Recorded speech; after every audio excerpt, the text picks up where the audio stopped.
Pressplay itu menurut gue satu dari dua brand lokal keyboard yang udah membuat brand mereka sendiri. Setiap kali mereka ngerilis barang itu pasti berkesannya warna-warni dan fun. Dan emang mereka bikin produk sendiri. Jadi dari dulu tuh gue bener-bener tertarik dengan produk mereka karena produk mereka itu bener-bener unik. Dari experience gue itu value-nya lumayan bagus juga. Jadi di video ini gue bakal nge-review ini Rover 84 Fever yang mereka send ke gue untuk gue review. Walaupun mereka ngirim keyboard ini ke gue, mereka nggak bayar gue dan mereka nggak tahu sama sekali yang bakal gue ucapin apa, dan mereka nggak ada review video ini duluan. Jadi ya langsung aja kita mulai ke reviewnya. Jadi langsung aja kita kan unboxing dari kotaknya aja, walaupun kotaknya masih standar ya, masih opennya seperti biasa. Mereka udah kelihatan ada niat dengan desain kotaknya, paling nggak kayak brand-brand lain. Dan di dalam isinya ada keyboard sendiri, ada juga plastik cover, ada keycaps and switch puller dan keycaps tambahan yang transparan dan berwarna aksen lain, dan Type-C cable yang udah di braided. Gue sendiri merasa satu-satunya hal yang kurang adalah switch replacement karena itu adalah tambahan yang murah. Tapi switch tambahan itu lebih ke bonus yang bagus aja. Jadi kalau gak ada sih buat gue gak terlalu masalah. Dan mereka kasih gue yang warna hitam dengan switch KTT Kang White. Case-nya sendiri pakai plastik polikarbonat dengan warna transparan hitam. Yang gue sendiri sih gak terlalu suka ya yang transparan gitu, karena menurut gue itu agak terkesan murah. Tapi kualitasnya sendiri bagus dan itu tuh sebenarnya selera. Jadi ya terserah kalian sukanya apa. Case-nya lumayan tebel dan padat. Plastiknya juga bagus, finishingnya oke, smooth. Untuk mountingnya mereka pakai polycarbonate plate yang di gasket mount ke case pakai silikon gasket. Cuman keyboardnya sendiri flexnya sangat minim karena ya isi case-nya ada foam supaya nggak hollow. Tapi kalau kalian mau nambahin flex ya bisa tinggal dicopotin foamnya aja. Untuk ngebuka case-nya itu terpasang dengan clips, jadi pembukaan keyboardnya sebenarnya nggak usah pakai tools, nggak usah pakai powerbank, tinggal pakai kartu aja. Tapi gue sendiri kurang suka sama clips ini karena setiap kali gue buka keyboard yang pakai clips, gue rasa mereka bakal patah. Walaupun gue sendiri sebenarnya belum pernah patahin clip di keyboard. Dan kalau kalian mau buka pakai kartu, pastiin kartunya jangan pakai kartu yang terlalu penting karena ini bisa banget ngerusakin kartunya.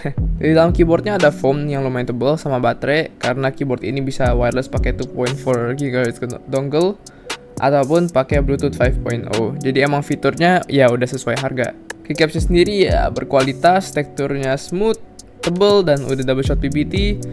Udah sesuai banget sama ekspektasi dari keycaps Pressplay yang emang mereka udah sering bikin keycaps juga. Jadi ya kualitasnya bagus. Keyboardnya juga udah ada knob yang kayaknya sih terbuat dari plastik ya, tapi knobnya sendiri udah padat banget dan teksturnya juga agak grippy yang pas buat knob. RGB yang mereka pakai juga bagus, cukup terang dan animasinya lumayan smooth. Dan karena case-nya agak transparan, RGB-nya jadi lebih kelihatan karena tembus case. Dan untuk posisinya udah south facing, jadi nggak akan ada interference dengan keycaps dari profile. Untuk stabilizernya udah loop dan minim rattle, jadi nggak usah di modding lagi.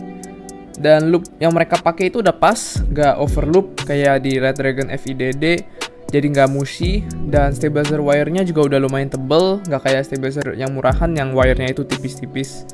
Jadi itu juga udah bagus. Untuk housing dan stemnya sendiri mereka udah pakai housing yang transparan, jadi sesuai dengan keyboardnya yang juga transparan seperti casingnya itu. Tapi masalah gua yang pertama itu stem dan housingnya kurang pas. Jadi masih ada stem wobble sedikit yang sebenarnya nggak kerasa kalau buat di stabilizer 2U. Tapi kalau untuk spacebar masih lumayan kerasa, dan itu yang bener-bener ngebikin kerasa seperti ada rattle. Dan masalah gue yang satu lagi itu stabilizernya kadang-kadang kalau gue ngelepas spacebar, tem stabilizernya suka ikut, jadi itu lumayan ngeribetin. Tapi sebenarnya bisa dipasang ulang tanpa lu buka keyboardnya kalau lu dorong masuk dengan sudut yang pas. Ini sebenarnya terjadi juga pas gue mau rekam sound test.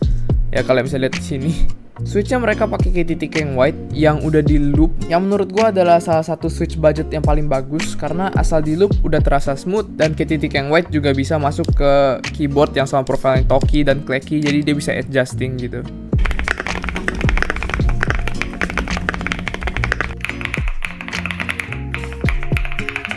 Ya omongin tentang sound, keyboard ini sound profile-nya lebih ke clacky karena emang gua rasa Press Play itu sengaja mau bikin keyboard yang clacky ya, karena pakai case polycarbonate plate, case foam yang lumayan tebel di bawah PCB-nya yang ngilangin suara talk juga, dan semua itu mendorong suara high pitch yang bersih banget. Untuk modding gue sendiri cuman tape mod lagi untuk ngurangin suara reverb di dalam case-nya. Tapi karena keyboard ini emang gue rasa dibuild untuk plug and play, jadi emang gak butuh modding lagi, dan sebenarnya tape mod gue juga gue rasa gak bakal terlalu ngefek karena udah ada foam yang cukup tebal di dalamnya. Dan sound testnya begini.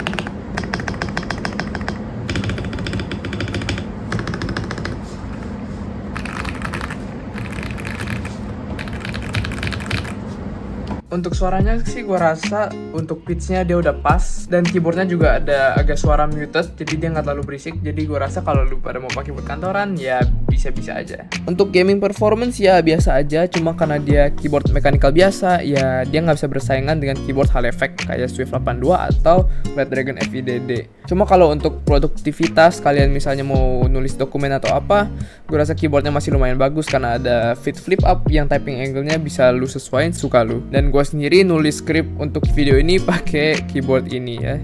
Dan walaupun flexnya sedikit karena dia pakai switch yang relatif berat, gue rasa keyboardnya nggak terlalu keras sehingga nggak enak untuk typing, dan masih lumayan soft aja karena switchnya emang berat ya. Next gue mau ngomongin tentang harganya ya. Harganya sendiri di 1,25 gue rasa sih sedikit mahal, dan kalau untuk harga diskon di 1,1 juta itu lebih wajar karena dia masih value yang bagus, udah ada wireless segala. Tapi gue cuma bisa rekomenin kalau kalian emang ngincar suara ini, kalian suka desainnya, dan kalian gak mau males modding segala, jadi mau keyboard yang bisa langsung di plug and play dan kualitasnya bagus. Karena untuk harga segini lu bisa beli keyboard budget yang pakai aluminium case, atau lu bisa beli Press Play ini yang pakai plastik tapi dia udah paling high end. Jadi untuk value sendiri masih bisa gue kasih A karena ya dia nggak ada cost cutting, kualitasnya bagus, cuman harganya sedikit agak mahal aja. Jadi menurut gue sendiri sih ini keyboard plastik yang paling mahal yang masih bisa gue rekomen, karena gue rasa kalau udah lebih dari 1,2 dan dia masih pakai plastik itu agak kurang wajar, apalagi kalau dia nggak ada fitur tersendiri seperti OLED screen atau hal efek. Cuma karena gue rasa Press Play itu brand yang fokus ke gamers, gue sih cuma nungguin mereka ngeluarin keyboard hal efek doang, karena gue tahu pasti itu terjadi, itu adalah produk yang mereka bikin sendiri, nggak kayak brand sebelah. Jadi ya pasti itu terjadi, Press Play lu udah ada diam gue.